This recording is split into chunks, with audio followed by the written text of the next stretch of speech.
Sabe quando a gente tem uma ideia que parece incrível na cabeça, mas na hora de passar para o papel ela perde a força? Pois é, transformar um pensamento numa argumentação que realmente convence é um desafio e tanto. Hoje, a gente vai conhecer a planta baixa que existe por trás dos textos mais convincentes. Então, fica a pergunta. O que separa um argumento que realmente impacta de outro que, bom, simplesmente não funciona? Muitas vezes, o segredo não está nem na qualidade da ideia em si, mas em como ela é construída. A arquitetura do argumento é o que faz toda a diferença. E é aqui que está o segredo. Um argumento forte não é fruto do acaso, é método. Ele segue uma estrutura bem definida que garante o poder de persuasão, não importa se é para um e-mail de trabalho ou para uma redação importante. E é exatamente essa estrutura que vamos detalhar. A melhor forma de pensar nisso é como a planta baixa de uma casa. Sem um bom projeto, a construção fica instável, confusa, mas com uma planta bem feita, cada parede, cada cômodo tem o seu lugar, a sua função. O resultado é uma estrutura sólida, confiável. É isso que vamos aprender a fazer com as nossas ideias. Ok, vamos direto ao ponto. O modelo de 4 partes. É uma estrutura super simples, mas tão eficaz que depois de aprender a usá-la, o jeito de escrever muda completamente. São só 4 passos, bem simples. Primeiro, o tópico frasal, que é onde a gente apresenta a ideia central. Depois vem a explicação, para desenvolver essa ideia. O terceiro passo é o exemplo sociocultural, que serve como prova. E por último, a conexão final, que amarra tudo. Parece fácil, né? Vamos ver como funciona na prática.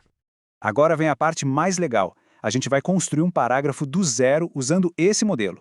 Vamos pegar um tema que não é nada simples e ver como a estrutura deixa tudo mais claro e muito mais convincente. O primeiro passo de todos é o tópico frasal. Ele funciona como se fosse o título do parágrafo. A função dele é dizer logo de cara qual é a posição que será defendida, sem enrolação. Clareza aqui é a palavra-chave. Olha só este exemplo. A frase é super direta, ela já estabelece de cara uma relação entre vingança, emoção e justiça. Quem lê sabe na hora o que vai ser defendido no resto do parágrafo. Não deixa nenhuma margem para dúvida.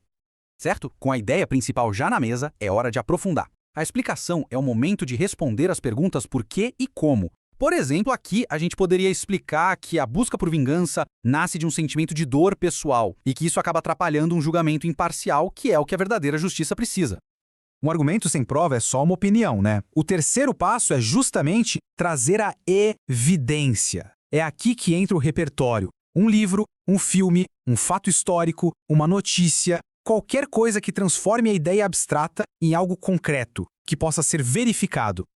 E esse exemplo aqui é perfeito. Usar Hamlet não é só jogar uma citação. É uma prova real de como a vingança, guiada pela emoção, leva de fato à tragédia. O exemplo dá peso, dá credibilidade ao que foi dito lá no começo. E para fechar, a conexão final é o arremate. Sabe, a gente precisa terminar o parágrafo reforçando a ideia principal, mostrando como o exemplo que foi dado comprova o ponto inicial, é o laço que amarra o presente. Deu para notar a elegância? A frase final retoma a ideia de vingança e justiça lá do tópico frasal, consolidando toda a lógica do parágrafo. O círculo se fecha direitinho. Bom, a gente usou um exemplo literário com Hamlet, mas essa é só uma das muitas ferramentas que existem. O passo do exemplo é super versátil, e agora a gente vai dar uma olhada em como expandir esse nosso kit de ferramentas. Olha só a quantidade de opções que a gente tem. Em vez de Hamlet, poderíamos ter usado um argumento histórico, falando da lei de Talião, para mostrar as origens da vingança. Ou quem sabe um de atualidades, analisando um caso famoso da justiça. Cada escolha dessas muda o foco do argumento, adicionando uma nova camada de profundidade. Certo? Chegou a hora de ver o resultado final, tudo junto. Vamos aplicar o nosso modelo de 4 partes a um tema novo, a dúvida, e ver como ele flui de um jeito coeso e poderoso num parágrafo completo. Vamos lá, montando o nosso próximo argumento. Primeiro bloco, o tópico frasal. A dúvida não é fraqueza, mas sim um sinal de lucidez. Pronto, a posição está clara. Agora vamos explicar por quê. Segundo bloco, a explicação. A dúvida age como um freio, evitando ações impulsivas e forçando uma pausa para pensar. A lógica começa a se formar. Agora, a gente precisa de uma prova concreta.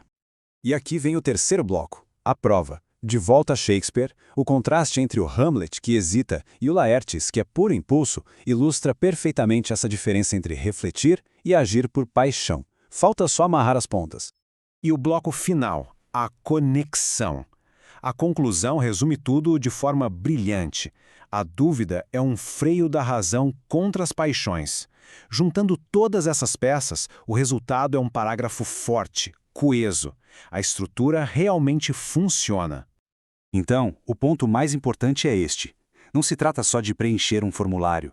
Usar essa estrutura força o pensamento a ser mais lógico.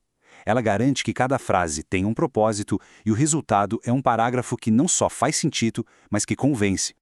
Este modelo é uma ferramenta, e é uma ferramenta poderosa para dar forma e força às ideias. A verdadeira questão a partir de agora não é mais como escrever um bom argumento, mas sim o que se quer dizer com ele.